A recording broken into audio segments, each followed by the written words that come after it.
L'une de nos équipes a rencontré les membres de l'équipe de France de magie, actuellement en stage de perfectionnement.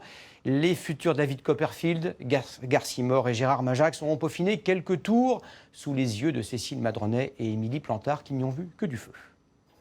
Elle n'est pas électricienne, mais bel et bien magicienne. C'est vrai que là j'en ai partout. Là j'ai des batteries, des accus à charger. Je crois que j'ai au moins une dizaine de choses à charger. 12 minutes. Ouais. Hein, faut que le... ouais, il faut. Hein. 12 minutes. Le public de la Maison de la Magie va découvrir Beryl, 24 ans, pleine de passion et d'énergie. Comme 12 autres stagiaires de l'équipe de France, elle vient à Blois pour travailler ses numéros.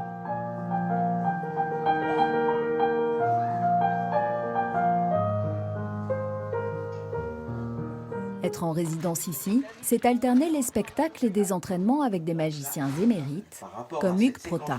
Tu dois être vraiment dans la lenteur. Prends ton temps, voilà, ça traverse. Je sens moyen. Très bien, mais il est traversé, c'est normal. Beryl travaille ce tour depuis 2 ans et cherche encore à progresser. Le public à gauche, tu salues, tu regardes, et clac, ta colombe apparaît, voilà. On va pas tout de suite réussir à créer l'enchantement. Ça demande des heures de pratique pour qu'à un moment donné, et elle, comment elle y est là, on l'a vu sur les spectacles, elle y est à 90%, il y a une émotion qui passe entre elle et le public. On gagne 6 mois, des fois 1 an de travail parce qu'on est boosté par les meilleurs coachs de France. Une semaine d'échange, de partage, pour améliorer son jeu comme sa technique.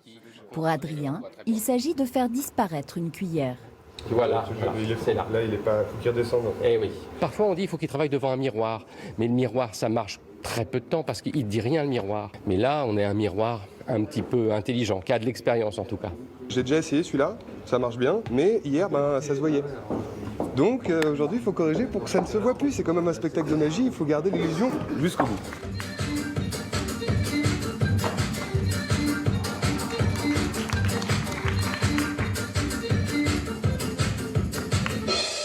De la poésie, du spectacle, ces artistes ont une même envie, émouvoir le public grâce à l'illusion.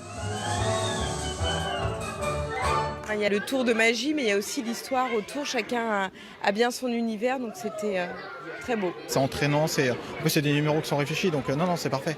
Ah oui, on redevient enfant. La Maison de la Magie accueille l'équipe de France depuis 4 ans et devient un lieu de transmission au service de cet art.